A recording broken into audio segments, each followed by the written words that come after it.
Hello दोस्तों, welcome back to another video. आज हम इस वीडियो में डिस्कस करेंगे WBSSC, WBPSC और WB टेट BPSC वगैरह के important questions, group C group D के इम्पोर्टेंट क्वेश्चंस जो एग्ज़ाम के लिए इम्पोर्टेंट होने वाले हैं, यानी एग्ज़ाम में बेसिक क्वेश्चंस यही से आते हैं। तो उन्हीं 50 क्वेश्चंस को आज हम लोग डिस्कस करेंगे। तो आप लोग लास्ट तक बने रहेंगे और चैनल को सब्सक्राइब करेंगे। तो चलिए स्टार्ट करते हैं आज का पहला क्वेश्चन के साथ। आज का पहला क्वेश्चन होगा, who founded the Maurya empire. तो मौर्य एम्पायर का गठन किसने किया था, स्थापना किसने किया था? अशोका, चंद्रगुप्त मौर्य, बिंबिसार या बिंदुसार? तो इसका सही जवाब कौन सा होगा? सही जवाब होगा ऑप्शन बी, यानी चंद्रगुप्त मौर्य। यानी मौर्य इसी के नाम पे रखा गया था, मौर्य एम्पायर। और ये कब?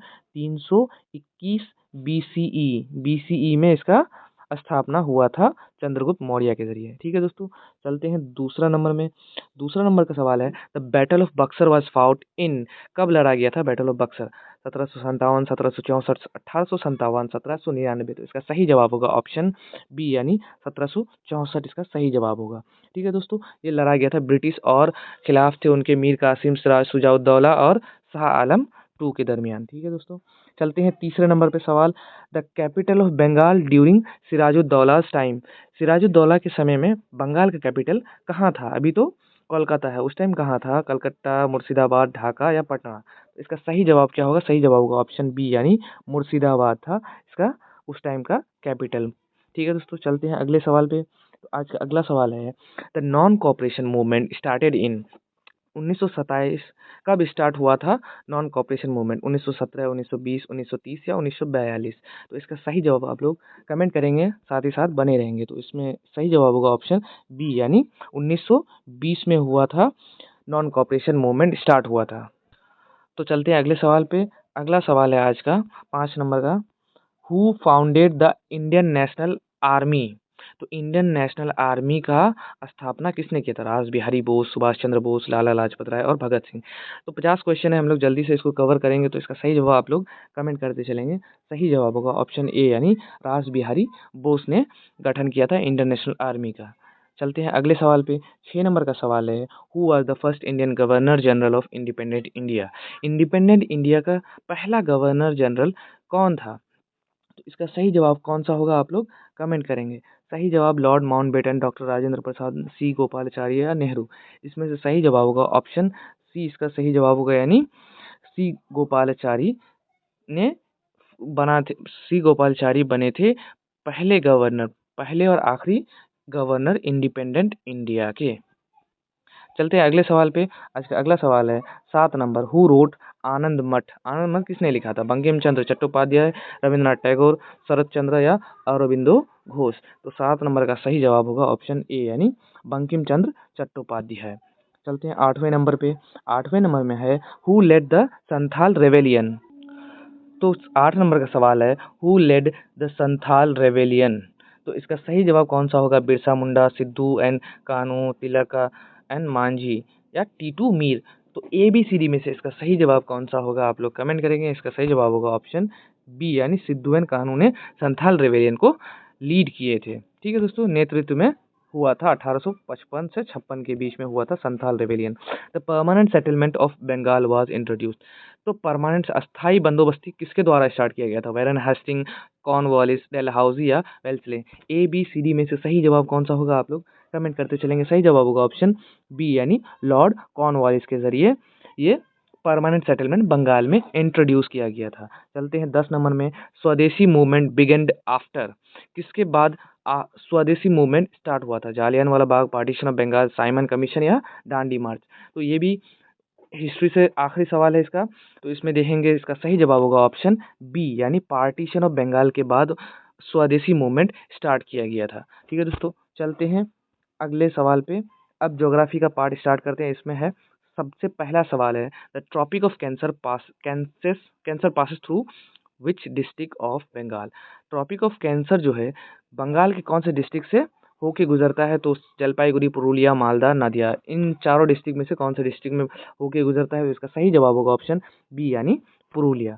उसके बाद स्टार्ट करेंगे, the highest peak in India. India का सबसे ऊंची चोटी क्या है? कंचनजंगा, नंदा देवी, माउंट एवरेस्ट या कामेत? इन चारों में से जैसे माउंट एवरेस्ट तो दुनिया का सबसे ऊंची चोटी है, लेकिन इंडिया का ऊंची चोटी सबसे कौन सा है? ए यानी कंचनजंगा। कंचनजंगा जो कि सिक्किम में है, सिक्किम दार्जिलिंग में है। चलते हैं 13 नंबर का सवाल। The Ganga originate from, Gangotri, Yamunotri, Siachen या मानसरोवर। तो इसका सही जवाब होगा ऑप्शन ए यानी गंगा गंगोत्री से ओरिजिनेट होता है, निकलता है। ठीक है दोस्तों। 14 नंबर का सवाल है, the Sundarbans are famous for. Sundarban किसके लिए फेमस है? Tea, royal Bengal tiger, sand dunes या फिर कॉफी। तो सही जवाब कौन सा होगा? सही जवाब होगा ऑप्शन बी यानी सुंदरबन रॉयल बंगाल टाइगर के लिए फेमस है। ठीक है दोस्तों। चलते हैं 15 नंबर का सवाल। Which is known as the granary of India. अन्न का भंडार किसको कहा जाता है? पंजाब, वेस्ट बंगाल, बिहार, हरियाणा। इसका सही जवाब कौन सा होगा? सही जवाब होगा ऑप्शन ए यानी पंजाब को अन्न का भंडार कहा जाता है। सबसे ज़्यादा खेती अन्न का खेती जैसे गेहूं वगैरह, चावल वगैरह वहीं पे खेती होता है। चलते हैं 16 नंबर में। Which river originate forms the boundary between India and Bangladesh. India और बांग्लादेश के बीच में जो बाउंड्री बनाता है, कौन सी नदी सीमा बनती है? तो तीस्ता, इसामात्री, ईशामाती या गंगा या सुबर्णारेखा। तो इसका सही जवाब होगा ऑप्शन बी यानी इछामाती। इछामाती जो है इंडिया और बांग्लादेश के बीच में सीमा बनाती है। चलते हैं 17 नंबर में। 17 नंबर का सवाल है, the largest delta in the world. दुनिया का सबसे बड़ा डेल्टा कहाँ पे? Amazon, Nile river, Ganga Brahmaputra या फिर ऑप्शन मिसिसिपी डी। तो इसमें ए बी सी डी में से सही जवाब होगा ऑप्शन सी यानी गंगा ब्रह्मपुत्र का दुनिया का सबसे बड़ा डेल्टा है। ठीक है दोस्तों। चलते हैं अब अगले सवाल पे। आज का अगला सवाल है 18 नंबर में। Soil most suitable for paddy cultivation यानी धान के कल्टीवेशन के लिए कौन सा सॉइल सबसे ज़्यादा सूटेबल है? Black soil, red soil, alluvial soil या laterite soil. A B C D में से इसका सही जवाब होगा ऑप्शन ऑप्शन सी। सी इसका सही जवाब होगा एल्यूवियल सॉइल धान की खेती के लिए सबसे ज़्यादा उपयुक्त है। चलते हैं 19 नंबर पे। Which state is the largest producer of T in India. India में सबसे ज़्यादा टी प्रोड्यूसर कहाँ पे होता है? आसाम, वेस्ट बंगाल, केरला या तमिलनाडु। कौन से राज्य में सबसे ज़्यादा चाय की पैदावार होती है? तो सही जवाब होगा ऑप्शन ए यानी आसाम में। आसाम में सबसे ज़्यादा चाय का पैदावार होता है और लगभग 50% इंडिया का पैदावार सिर्फ आसाम में होता है चाय पत्ती का या चाय का। चलते हैं अगले सवाल पे। 20 नंबर में है, the Damodar river is also called. Damodar river को क्या कहते हैं? Sorrow of Bengal, lifeline of Bengal, holy river या गोल्डन रिवर। तो इसका सही जवाब होगा ऑप्शन ए यानी सौर ऑफ बंगाल यानी बंगाल का सोग भी कहते हैं दामोदर रिवर को, जिसकी वजह से कभी कभी बाढ़ आ जाता है।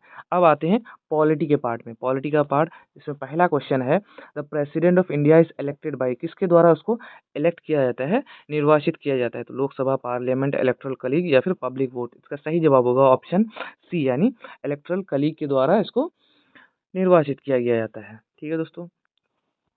चलते हैं अब अगले सवाल पे। 22 नंबर का सवाल है, आर्टिकल 370 इज रिलेटेड टू। किससे रिलेटेड है? आसाम, पंजाब, जम्मू कश्मीर, नागालैंड। ये तो बहुत आसान सवाल है जिसके ऊपर डिबेट भी चल रहा था। जम्मू कश्मीर से रिलेटेड है आर्टिकल 370। चलते हैं अब अगले सवाल पे। The fundamental rights are in which part of constitution. Constitution के किस पार्ट में है फंडामेंटल राइट्स? तो पार्ट 3, पार्ट 4, पार्ट 5 या फिर पार्ट 2। तो इसका सही जवाब होगा ऑप्शन ए यानी पार्ट 3 में है फंडामेंटल राइट्स के बारे में।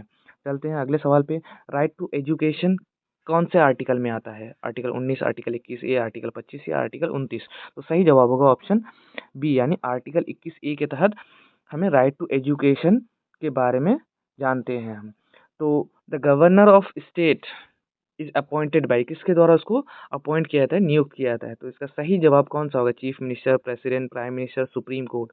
आप लोग कमेंट करेंगे। इसका सही जवाब ऑप्शन बी इसका सही होगा, प्रेसिडेंट गवर्नर को नियुक्त करते हैं। चलते हैं 26 नंबर में। The minimum age of Rajya Sabha membership. 25 साल, 30 साल, 35 साल, 40 साल। तो राज्यसभा का सदस्य बनने के लिए कितने आयु होनी चाहिए? तो इसका सही जवाब होगा ऑप्शन बी यानी 30 साल का उम्र होना चाहिए। चलते हैं 27 नंबर में। The Indian constitution was adapted on. कब इसको एडेप्ट किया गया था यानी अपनाया गया था? तो इसका सही जवाब कौन सा होगा? ए बी सी डी में से ये भी आसान सा सवाल है, इसको सही जवाब होगा ऑप्शन। तो इसका सही जवाब होगा ऑप्शन बी यानी 26 नवंबर 1949 को। ठीक है दोस्तों। चलते हैं अब अगले सवाल पे। तो आज का अगला सवाल है, directive principle are taken from. तो डायरेक्टिव प्रिंसिपल जो है वो कहाँ से लिया है? यूएसए, आयरलैंड, यूके या फिर फ्रांस। तो इसका भी सही जवाब कौन सा होगा? ऑप्शन बी यानी आयरलैंड से डायरेक्टिव प्रिंसिपल्स लिए गए हैं। चलते हैं 29 नंबर में, national emergency under article 352 can be declared on. National emergency जो कि आर्टिकल 352 के तहत है, वो कौन से ग्राउंड पे हम ले सकते हैं? इंटरनल डिस्टर्बेंस, वॉर और एक्सटर्नल एग्रीगेशन, स्टेट फेलियर या फिर नन, किसके द्वारा हम ले सकते हैं? ऑप्शन बी इसका सही जवाब होगा, वॉर या एक्सटर्नल एग्रीगेशन होगा। यानी वॉर अगर छिड़ जाए देश के बीच में या फिर कहीं भी एक्सटर्नल समस्या आ जाए, तब हम नेशनल इमरजेंसी लगा सकते हैं। The supreme court of India was established in 1947, 1949, 1950 या 1952। 30 नंबर का सही जवाब होगा ऑप्शन सी, यानी 1952 में एस्टेब्लिश हुआ था सर्वोच्च न्यायालय यानी सुप्रीम कोर्ट का। चलते हैं, इकोनॉमी का सवाल है, इसमें है प्लानिंग कमीशन के बारे में। Planning commission was replaced by, अब पहले जो प्लानिंग कमीशन चलते आ रहा था उसको किसके द्वारा रिप्लेस किया गया था? NITI Aayog, financial commission, RBI या फिर सिडबी। तो इसका सही जवाब होगा ऑप्शन ए, यानी नीति आयोग के द्वारा, जो कि अभी वाला फिलहाल का वाला गवर्नमेंट, बीजेपी गवर्नमेंट के द्वारा इसको लाया गया था। तो 32 नंबर में है, GST was implemented in India from. GST कब से इम्प्लीमेंट किया गया था इंडिया में? 1 अप्रैल 2016, 1 जुलाई 2017, 1 जनवरी 2018 या फिर 1 अप्रैल 2017। इसका सही जवाब होगा ऑप्शन बी, यानी 1 जुलाई 2017 से जीएसटी को लागू हुआ था। ठीक है दोस्तों, चलते हैं 33 नंबर में, RBI was established in. RBI कब इस्टेब्लिश किया गया था? जैसे यही सब सवाल, ये बेसिक सवाल हैं, ये सब भी कभी कभी एग्जाम में आ जाते हैं, तो ये भी एग्जाम पॉइंट ऑफ व्यू के लिए इंपॉर्टेंट सवाल है। तो इसका सही जवाब होगा ऑप्शन ए, यानी 1935 में आरबीआई की स्थापना हुई। तो ऑप्शन ए इसका सही जवाब होगा। चलते हैं अगले सवाल पे, 34 नंबर का सवाल है, डिसइन्वेस्टमेंट मीन्स, यानी विनिवेश जो है शब्द, इसका अर्थ क्या है, मतलब क्या है? Reducing fiscal deficit, selling government share in PSUs, increasing taxes. तो नन, इन चारों में से इसका सही जवाब होगा ऑप्शन बी, यानी selling government share in PSUs, इसी का मतलब है डिसइन्वेस्टमेंट। ठीक है दोस्तों, चलते हैं अगले सवाल पे। 35 नंबर का सवाल है, the first 5 year plan was based on model of. कौन से मॉडल पे फर्स्ट 5 ईयर प्लान को लाया गया था? हैरोल्ड मॉडल, डोमर या फिर महालनोबिस, केनीज या फिर एडम स्मिथ। तो इसका सही जवाब होगा ऑप्शन ए, यानी हैरोल्ड मॉडल, डोमर के द्वारा फर्स्ट 5 ईयर को अपनाया गया था। ठीक है दोस्तों, और दूसरा 5 ईयर था महलनोबिस। चलते हैं 36 नंबर पे, अब ये साइंस का सवाल है, the chemical formula of water, यानी इसका सही जवाब कौन सा होगा? ऑप्शन, ये बहुत आसान सवाल है। चलते हैं 37 नंबर में, human blood has pH of, यानी इंसान के खून का जो पीएच है वो कितना होता है? 7, 7.4, 8 या फिर 6। सही जवाब होगा ऑप्शन बी, यानी 7.4। चलते हैं अगले सवाल पे, the gas used in photosynthesis is, जो कि फोटोसिंथेसिस में गैस यूज होता है, उसका सही जवाब कौन सा होगा? Option A B C D में से आप लोग कमेंट करेंगे। हम लोग पता है कि कार्बन डाइऑक्साइड की मदद से फोटोसिंथेसिस होता है, तो कार्बन डाइऑक्साइड की ज़रूरत पड़ती है। चलते हैं 39 नंबर में, which vitamin helps in blood clotting. Blood clotting के लिए कौन सा विटामिन जो है मदद, कौन से विटामिन की मदद से हम लोग ब्लड क्लोटिंग होता है हमारे शरीर में? तो ए, डी, के और सी में से कौन सा सही जवाब होगा? ऑप्शन आप लोग कमेंट करेंगे। इसका सही जवाब होगा ऑप्शन सी, यानी विटामिन के की मदद से। विटामिन के अगर रहे हमारी बॉडी में तो ब्लड क्लॉट आसानी से हो जाता है, अगर इसकी कमी रहे तो ब्लड क्लॉटिंग में दिक्कत होता है। The fastest planet to revolve around the sun, तो सूरज के चक्कर लगाने वाला सबसे तेज प्लानट कौन सा है? तो ए बी सी डी में से आप लोग कमेंट करेंगे। इसका सही जवाब होगा वेनस, अर्थ, मरकरी, मार्स में से ऑप्शन सी इसका सही जवाब होगा, यानी मरकरी सबसे तेज एक चक्कर लगाता है सूरज के। चलते हैं अगले सवाल पे, रीजनिंग का सवाल है, तो इसमें देखेंगे ये सॉल्व करने वाले सवाल है। जैसे कैट का मीन्स मतलब है 24, तो डॉग का है 26, तो बैट का क्या होगा? रीजनिंग में जो है अलग अलग तरीके से इसको बनाते हैं, तो इसमें सब देखेंगे। सी का मान होता है 3, फिर ए का मान होता है 4 और टी का मान हो गया 20, तो सबको जोड़ेंगे तो हो जाएगा 24। इसी तरह से अगर डी का भी लेंगे तो 4 हो जाएगा, फिर उसके बाद ओ का लेंगे तो ओ का मान 15 होगा, फिर उसके बाद और जी का मान लेंगे तो हो जाएगा 7। जी का मान होगा 7, यानी सबको जोड़ेंगे तो कितना होगा? 7 और 15, 22 और 4 26। तो इसी तरह से अगला वाला भी होगा, बी का मान हो जाएगा 2, ए का मान हो जाएगा 1, तो टी का मान होगा 20, तो सबको जोड़ेंगे तो कितना होगा? इसी तरह से 23 होगा। तो ऑप्शन ये इसका सही जवाब होगा, इसका ये सही जवाब होगा ऑप्शन ए। चलते हैं अगले सवाल पे, तो आज का अगला सवाल है 42 नंबर का, फाइंड द मिसिंग नंबर तो इसमें से अगला नंबर कौन सा होगा? तो इसमें देखेंगे एक पैटर्न नज़र आ रहा है, जैसे इसमें देखेंगे ये 2 का स्क्वायर हो गया, ये 3 का स्क्वायर लग रहा है, फिर ये 4 का स्क्वायर और ये 5 का स्क्वायर। तो 5 का स्क्वायर 25, तो अगला क्या होना चाहिए? 6 का स्क्वायर। 6 का स्क्वायर कितना होगा? 6 का स्क्वायर हो जाएगा 36। तो ऑप्शन ए इसका सही जवाब होगा 36। चलते हैं 43 नंबर में। 43 नंबर का सवाल है, राम इज़ रिटेन एज़।